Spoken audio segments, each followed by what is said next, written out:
Good morning to you all. So we are going to start next topic of this chapter, index numbers and time based series, that is method of least square. A method of least square क्या होता है? Method, a mathematical equation. We can say that in this method, इस method में हमारे पास क्या किया जाता है? In this method a mathematical relationship is established. एक ना mathematical relationship establish किया जाता है. In this method a mathematical relationship is established. Note कर सकते हैं आप लोग. A mathematical relationship is being established. A mathematical relationship is being established between the time factor between variable given. हमारे पास जो टाइम फैक्टर होता है और जो वेरिएबल गिवन होता है उसके बीच में हम लोग जो है यहाँ पर रिलेशनशिप एस्टेब्लिश करते हैं इसके बीच में.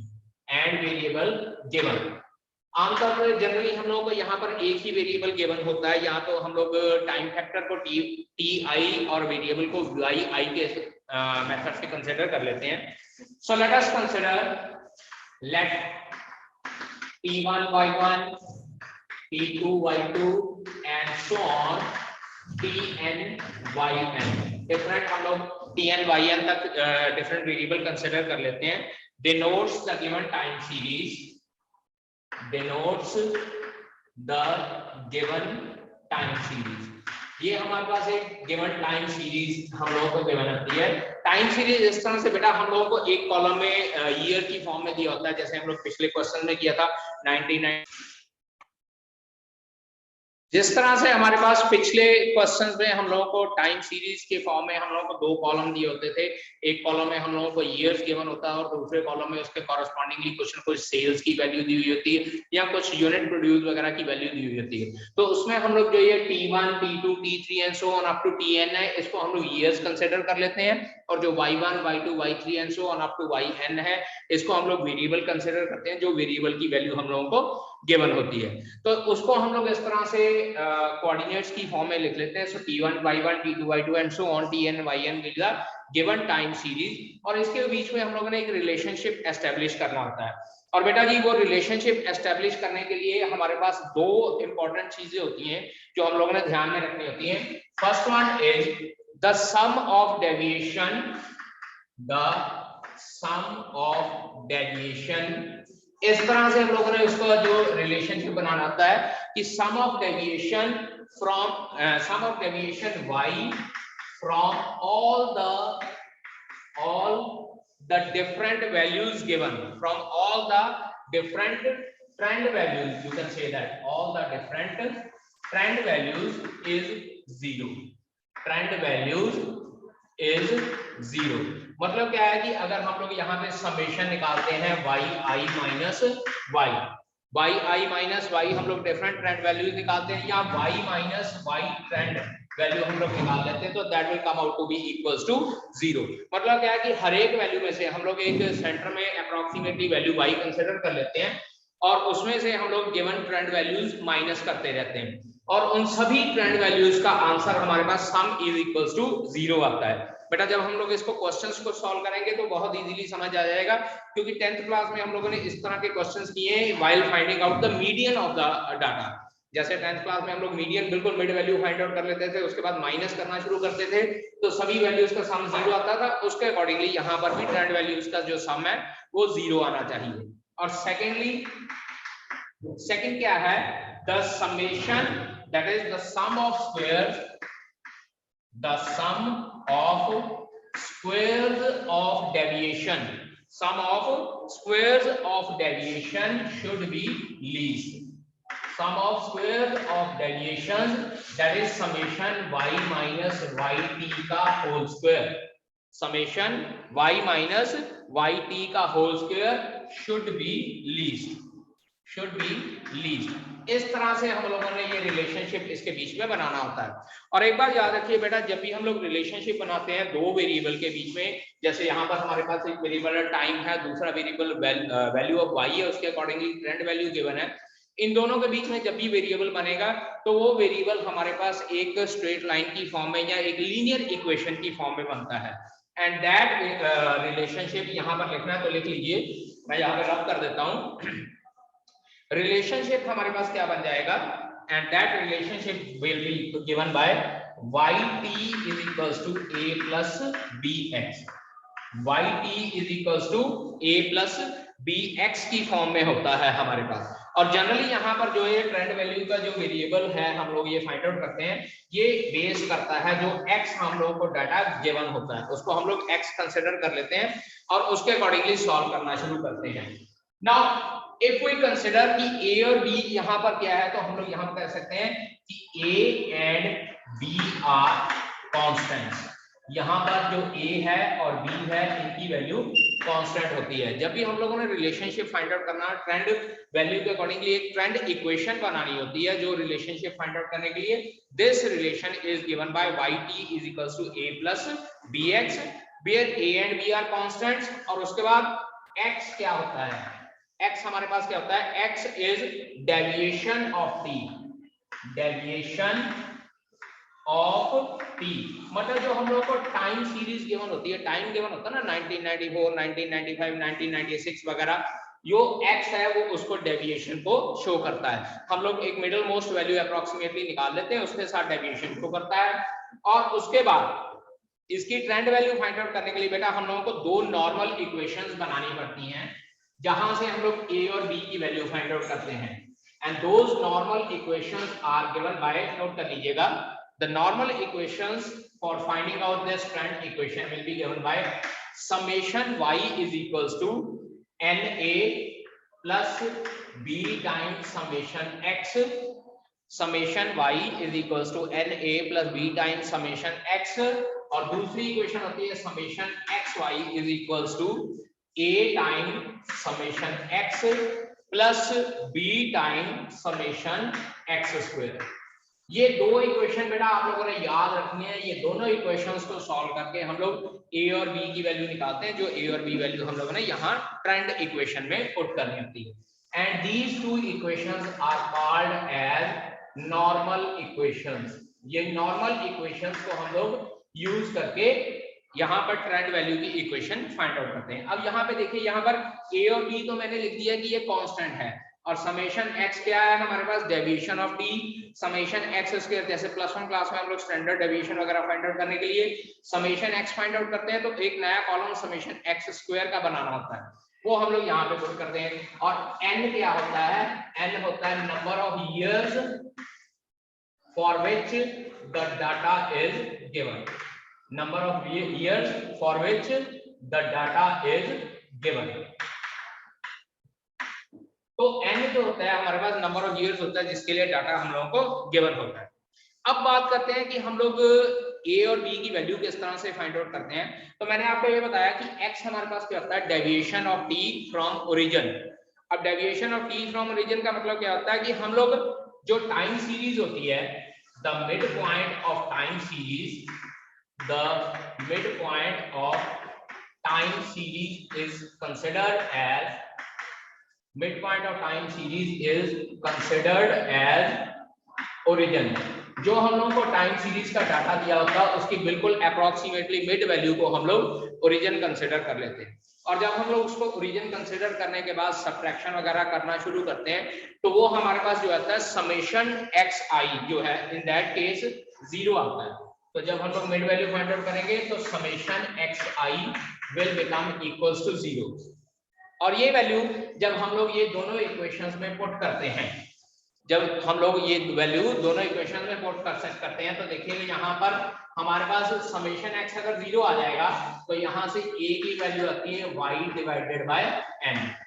जो y की वैल्यू हम लोगों को गिवन है उसको हम लोग summation y divided by n, जो y की टर्म्स है यानी कि हमारे पास जो सेल्स या जो यूनिट प्रोड्यूस है वो डाटा जो गिवन होता है उसका सम divided by number of terms, that will be the value of a और इसी तरह से जब हम लोग इसमें समेशन x की वैल्यू 0 पुट करते हैं तो यहाँ से बेटा b की वैल्यू आती है summation xy divided by summation x square. मतलब एक नया कॉलम भी आप लोगों ने बनाना है जिसमें समेशन xy फाइंड आउट करेंगे और उसको समेशन x स्क्वायर से डिवाइड करके हम लोग वैल्यू b की फाइंड आउट कर लेते हैं। और जब a और b की वैल्यू फाइंड आउट करते हैं तो वो हम लोग इस ट्रेंड इक्वेशन में पुट करके हम लोग ट्रेंड इक्वेशन बना लेते हैं जो रिलेशनशिप होता है। और उसके बाद क्वेश्चन में हम लोगों ने ट्रेंड वैल्यू भी फाइंड आउट करनी होती है कि किस डाटा की ट्रेंड वैल्यू किस तरह से चल रही होती है। ठीक है जी। So that was all about the introduction part for this method of least square. तो अब मेथड ऑफ लीस्ट स्क्वायर के ऊपर बेस्ड क्वेश्चन जो है वो आपकी एमएल अग्रवाल की बुक में एक्सरसाइज 11.3 में स्टार्ट होते हैं। तो एक बात याद रखिएगा, हम लोग जब ये मिड वैल्यू निकालते हैं ना, यहाँ पे हम लोगों को कई बार क्या होता है कि number of terms even the हुई होती है और नंबर ऑफ टर्म्स ऑड दी हुई होती है। जैसे मीडियन 10th क्लास में फाइंड आउट करते थे, अगर नंबर ऑफ टर्म्स ऑड दी हुई होते हैं तो हम लोग ऊपर से आधी छोड़ देते थे, नीचे से आधी छोड़ देते हैं और बिल्कुल मिडल मोस्ट वैल्यू ले लेते हैं, तो वो इस केस में हो जाता है। लेकिन अगर इवन होता है तो हम लोग क्या करते हैं, मिडल मोस्ट की दोनों वैल्यूज ले लेते हैं और उसके बाद उन दोनों को ऐड करके 2 से डिवाइड कर देते हैं and we can find out the middle value, या जहां से हम लोग ओरिजिन की वैल्यू फाइंड आउट कर सकते हैं। ठीक है जी। So based on this introductional part let's us start exercise 11.3। First question से हम लोग स्टार्ट करते हैं। Now exercise 11.3 first question start कर रहा हूं मैं based on this method of least square. First हम लोगों को दिया हुआ है ईयर और उसके बाद लिखा हुआ है सेल इन रुपीज 000। रुपीज 000 मतलब क्या है कि जो ये सेल गिवन है ये हम लोगों को in terms of thousands given है। तो सबसे पहले ईयर की बात करें 2004, 2005, देन 2006, उसके बाद 2007, 2008, 2009 एंड देन 2010। और उसके अकॉर्डिंगली बेटा हमारे पास जो सेल्स इन ईयर है इसको बेटा हम लोग y कंसिडर करते हैं। Sale in year will be considered as y। So ये हमारे इसको जो ईयर है इसको xi कंसिडर करते हैं, जो सेल है इसको हम लोग yi कंसिडर करते हैं according to the given abbreviation in the formula. It is 26 again 26, 44, 42, 108, 120 and 166। तो ये जो ये सेल है इस कंपनी की डिफरेंट ईयर में इस तरह से हम लोगों को डिपिक्ट की गई है। अब हम लोगों को ये कहा गया है fit a straight line trend by method of least square and tablet the trend value from the following data. Tablet the trend value मतलब क्या है कि ट्रेंड वैल्यू निकाल के टेबल की फॉर्म में यहाँ पर लिखनी है और उसका ग्राफ नहीं बनाना। अगर ग्राफ बनाना होगा तो हमारे पास जो y = a + bx की फॉर्म में इक्वेशन आती है तो वहां से हम लोग ग्राफ बनाते हैं। फिलहाल यहाँ पे हम लोगों को सिर्फ ट्रेंड वैल्यू टेबुलेट करने के लिए कहा है, so will make only the trend value from this data. अब ट्रेंड वैल्यू के लिए बेटा पहले तो हमारे पास a और b की वैल्यू होनी चाहिए। तो सबसे पहले एक काम कर लेते हैं, यहाँ पर देखिए नंबर ऑफ टर्म्स कितनी, 1 2 3 4 5 6 7। यहाँ पे लिखेंगे n = 7 विच इज ऑड, और अगर n 7 है ऑड है तो मैं 3 टर्म्स नीचे की और 3 टर्म्स ऊपर की छोड़ देता हूँ। मिडल मोस्ट वैल्यू मेरे पास 2007 आ जाती है। सो 2000 I will write 2007 will be considered as the origin। ठीक है, 2007 will be treated as origin। अब क्योंकि ओरिजिन से जो डिफरेंस है वैल्यू का डेविएशन वो 0 आना चाहिए, तो आप 2000 में से इसको माइनस करके यहाँ पर एक नया लिखते हैं तो कॉलम xi, जो xi का कॉलम है दैट इज ti - 2007। यहाँ हम लोग यहाँ पे लिख लेते हैं ti - 2007। यहाँ पे xi की वैल्यू निकाल लेते हैं, इसको रहने दीजिए xi। अब 2004 - 2007 -3, देन यहाँ पर -2 आ जाएगा। उसके बाद 2006 में से 2007 माइनस करते हैं -1 एंड देन 0 1 2 एंड 3। अब यहाँ पे चेक कर लीजिए ओरिजिन से इन सभी वैल्यूज की डेविएशन, यहाँ पर -6 आता है और यहाँ पर प्लस का 6 आ रहा है, इसका टोटल 0 आएगा। इसका मतलब क्या है कि हम लोग जो ओरिजिन से डेविएशन फाइंड आउट कर रहे हैं वो 0 आ गई, यानी कि ट्रेंड वैल्यू की जो पहली कंडीशन थी वो सेटिस्फाई हो गई है। ट्रेंड वैल्यू की पहली कंडीशन सेटिस्फाई हो गई है। yi माइनस उसका जो समेशन है that should come out to be 0।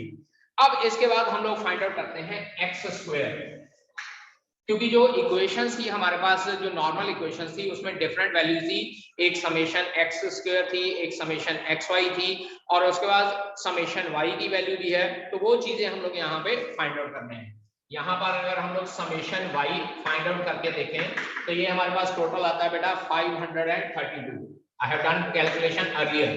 Summation Y 532 आता है, एक्स स्क्वायर यानी कि जो ये एक्स की टर्म्स आई इनका स्क्वायर कर देना है 9 4 1 0 1 4 एंड अगेन 9, और उसके बाद नया कॉलम बनाना है एक्स वाई, क्योंकि उसमें जो नॉर्मल इक्वेशंस थी उसमें एक्स वाई का भी कॉलम था।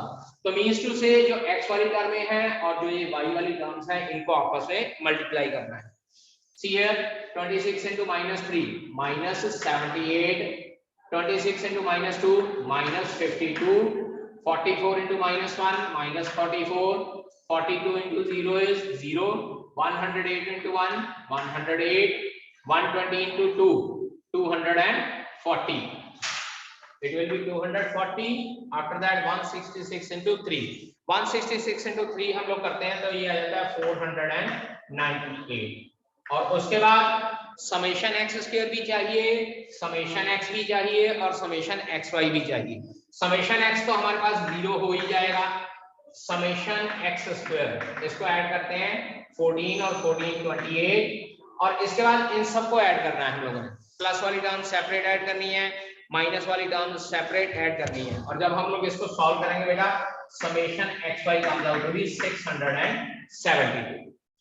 अब इसके बाद ट्रेंड वैल्यू निकालनी है, therefore y is equals to, trend value थोड़ा सा ऊपर लिख लेता हूं, y is equals to a plus bx है, लेकिन इसके लिए पहले मेरे पास a की वैल्यू होनी चाहिए और b की वैल्यू होनी चाहिए। So let us start finding out the value of a and b। और बेटा अभी मैंने बताया था a की वैल्यू क्या है, summation y divided by n, क्योंकि समेशन x की वैल्यू 0 आ रही है, समेशन x की वैल्यू 0 है, तो जो दो नॉर्मल इक्वेशंस आई हैं वहां पे समेशन x की वैल्यू 0 पुट कर लेते हैं, तो a की वैल्यू आती है summation y divided by n। Summation y था 532 और n was number of years, number of years कितने हैं हमारे पास 7, तो इसको जब डिवाइड करते हैं तो यह आंसर आ जाता है 76। अब इसके बाद b की वैल्यू फाइंड आउट करनी है, तो b की वैल्यू थी summation xy divided by summation x square. Summation xy की वैल्यू आई हमारे पास 672, चेक कीजिए ये summation xy, summation x square is this 28, और बेटा जब इसको डिवाइड करते हैं तो हमारे पास आंसर आता है 24। a की वैल्यू 76 आ गई, b की वैल्यू 24 आ गई, तो वी कैन से दैट जो ट्रेंड लाइन है वो y is equals to 76 plus 24x आएगी। So this is the relationship, that is trend value का जो relationship है 76 plus 24x, लीनियर इक्वेशन बनेगी x और y की फॉर्म में। अब यहाँ पे आप लोगों ने क्या करना है, ट्रेंड वैल्यूज पुट करनी है, तो बेटा धीरे धीरे आपने क्या करना है, इस इक्वेशन में x की वैल्यू -3 पुट करनी है, देन -2 पुट करनी है, -1 0 1 2 एंड 3, ये सारी इक्वेशन जो ये x की फॉर्म में आई थी ये सारी इक्वेशन इस ट्रेंड इक्वेशन में पुट करनी है and we will find out the trend value. अब देखिए अगर x की वैल्यू -3 पुट करते हैं, चेक कीजिए 24 into -3, ये हमारे पास कितना आ जाएगा -72 हो जाएगा, so 76 - 72 answer comes out to be 4। तो पहली ट्रेंड वैल्यू मेरे पास आ जाती है 4, उसके बाद -2 पुट करते हैं, 24 into -2 -48, 76 में से माइनस किया तो ये आ जाता है हमारे पास 28। पहली ट्रेंड वैल्यू 4 आ गई, दूसरी ट्रेंड वैल्यू 28 आ गई। अब इसके बाद -1 पुट करना है, 24 into -1 -24, इसमें से माइनस किया तो ये आ जाती है third trend value 52। After that x की वैल्यू 0 पुट कर दी है तो वो 76, एंड देन 1 2 एंड 3 ये वैल्यूज पुट करनी है, और जब 1 वैल्यू पुट की 76 + 24 100, देन 2 वैल्यू पुट करते हैं तो ये आ जाएगा 124, और उसके बाद 24 के साथ 3 को मल्टीप्लाई करेंगे and its answer comes out to be 140। So this is the trend value of the given data. जो डाटा हम लोगों को गिवन है उसकी पहले ट्रेंड वैल्यू की इक्वेशन फाइंड आउट करनी है और उस इक्वेशन में बाद में x की वैल्यू पुट करने के बाद ये ट्रेंड वैल्यूज की टेबुलेशन फॉर्म में हम लोगों ने लिख ली है। अब बेटा अगर इसके साथ हम लोगों ने इसका ग्राफ बनाना होता है तो ट्रेंड वैल्यू की इक्वेशन का वैसे आप लोगों को ग्राफ बनाने का जो है आपके सिलेबस में नहीं है, इसमें सिर्फ ट्रेंड वैल्यू फाइंड आउट करने के लिए कहा है। तो आप लोग क्या कर सकते हैं, डिफरेंट वैल्यूज जैसे x की वैल्यू पुट की -3, उसके साथ 4, -2, उसके साथ 28, -1 के साथ, उसके बाद 52, 0 के साथ value 76 and so on so on so on. इस तरह से हम लोग वैल्यू पुट करके इसका ग्राफ ड्रॉ कर सकते हैं। But for the time being आपके सिलेबस में ग्राफ नहीं है, आप लोगों को सिर्फ इस क्वेश्चन में trend value equation find out करने के लिए कहा गया है। Now let us start question number 4 from this exercise 11.3। पिछला जो फर्स्ट क्वेश्चन दिया था उसमें number of terms that is n was equals to odd. अब हम लोग डिस्कस करने जा रहे हैं when the number of terms are even. अगर नंबर ऑफ टर्म्स हमारे पास इवन होती है तो फिर हम लोग किस तरह से सॉल्व कर सकते हैं। Now in the fourth question year given है और प्रॉफिट इन 1000 रुपीस भी गिवन है। तो यहां पर लिख लेते हैं ईयर। सबसे पहले year 2005, then 2006, 2007, 2008, 2009 and then 2010। 1 2 3 4 5 6 check कीजिए, हमारे पास 6 टर्म्स हैं तो नंबर ऑफ टर्म्स हमारे पास इवन आ गई। और इसके बाद प्रॉफिट, यहां पर मैं लिख रहा हूं प्रॉफिट इन 1000। प्रॉफिट इन 1000 है 5 7 9 10 12 और 17। तो सबसे पहले फिर से वही स्टार्ट करते हैं हम लोग as it is. n is equals to 6 even है तो सबसे पहले बेटा अगर n इवन है तो हम लोगों ने ओरिजिन डिसाइड करना है। मैंने आपको बताया था कि अगर ऑड नंबर ऑफ टर्म्स हो तो हम लोग बिल्कुल मिडल मोस्ट ले लेते हैं, लेकिन अगर इवन हो तो देखिए मिडल मोस्ट टर्म्स हमारे पास थर्ड और फोर्थ टर्म बनती है। तो इस केस में हम लोगों ने मिडल मोस्ट टर्म क्या किस तरह से लेनी है, therefore 2007 plus 2008 divided by 2, that is 2007.5 will be taken as origin, will be treated as origin। सबसे पहला काम हमारे पास यही होता है कि हम लोगों ने ओरिजिन डिसाइड करना होता है कि ओरिजिन क्या आ रहा है। और जब हम लोग 2007.5 को ओरिजिन कंसीडर करेंगे तो उसके बाद फिर हम लोग किस तरह से स्टार्ट करेंगे देखिएगा। फिर से वही मेथड, सबसे पहले xi is equals to t minus 2007.5। t minus यानी कि जो ये प्रॉफिट गिवन है नहीं जो ईयर गिवन है इसमें से 2007.5 माइनस करते हैं। 2005 minus 2007.5 it will be minus 2.5। then after that 2006 में से 2007.5 माइनस करते हैं तो minus 1.5। this is 0.5 माइनस का, this is 0.5 प्लस का, this is 1.5 प्लस का and this is again 2.5 plus का। और बेटा चेक कर लीजिए समेशन xi आपके पास फिर से 0 आया। अब यहां से अगर समेशन xi आपके पास 0 आ गया इट मींस आप लोगों ने जो ओरिजिन डिसाइड किया था दैट वाज करेक्ट। याद रखना कि जब आप ओरिजिन डिसाइड करते हो तो उसमें हमारे पास summation xi should be equals to 0।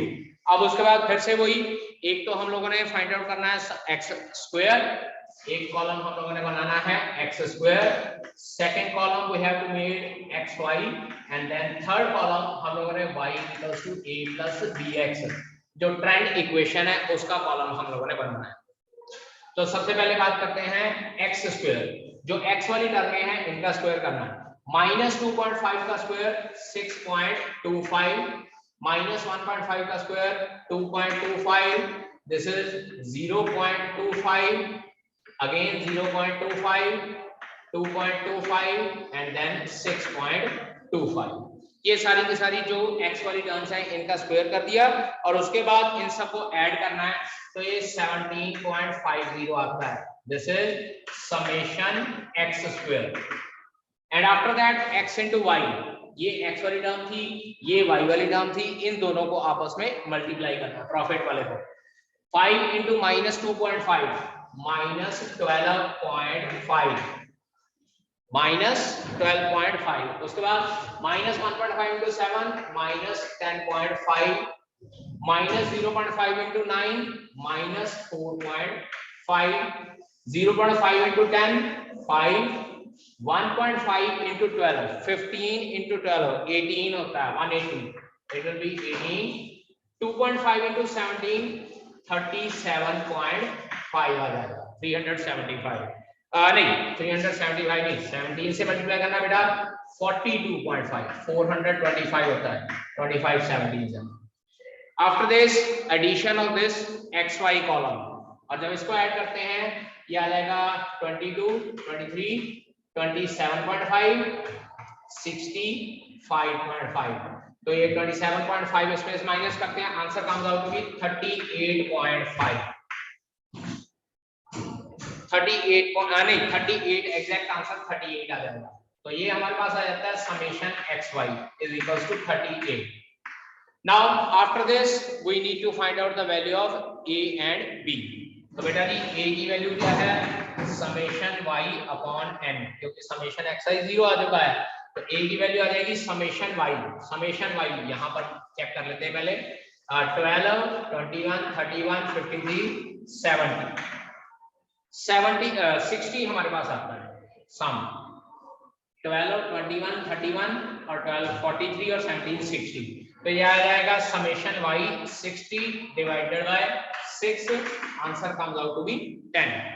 a की वैल्यू हमारे पास आ गई 10 और b की value summation xy divided by summation x square, xy का सम था 38 और समेशन x का स्क्वायर था 17.5।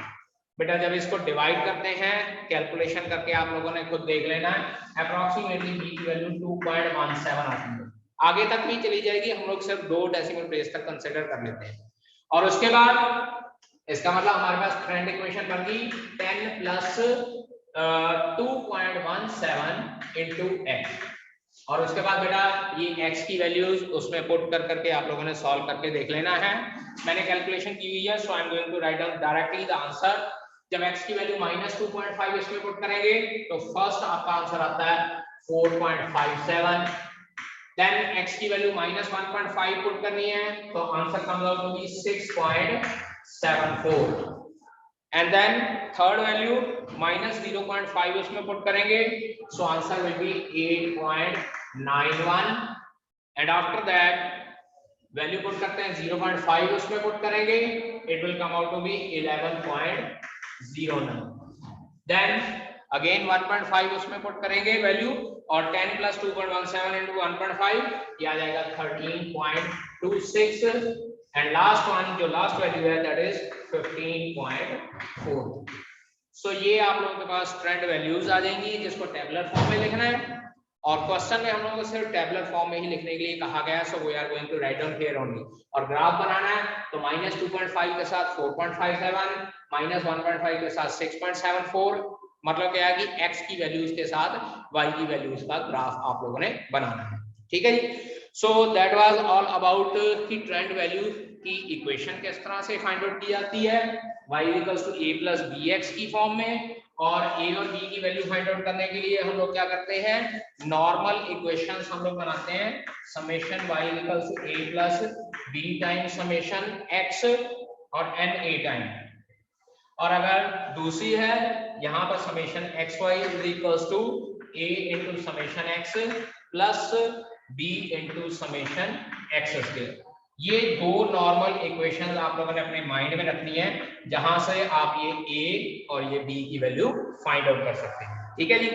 n की वैल्यू इवन है तो मिडल मोस्ट दो टर्म्स को ऐड करके 2 से डिवाइड करके आप लोग फाइंड आउट कर सकते हैं, और अगर n की वैल्यू ऑड है तो आप लोग बिल्कुल ही मिडल मोस्ट वैल्यू लेकर फाइंड आउट कर सकते हैं, ठीक है बेटा। So remaining question of this exercise either even है ऑड है, you can try yourself. Simple सी बात है कि कैलकुलेशन थोड़ी सी आप लोगों को ध्यान से करनी पड़ेगी, पेपर में क्वेश्चन बड़े फॉर्म में भी ये क्वेश्चन आ जाता है, 3 मार्क्स में ये क्वेश्चन आ सकता है या 5 मार्क्स में क्वेश्चन आ सकता है, so you have to solve and you have to do the calculations proper, okay बेटा। So that's all from my side.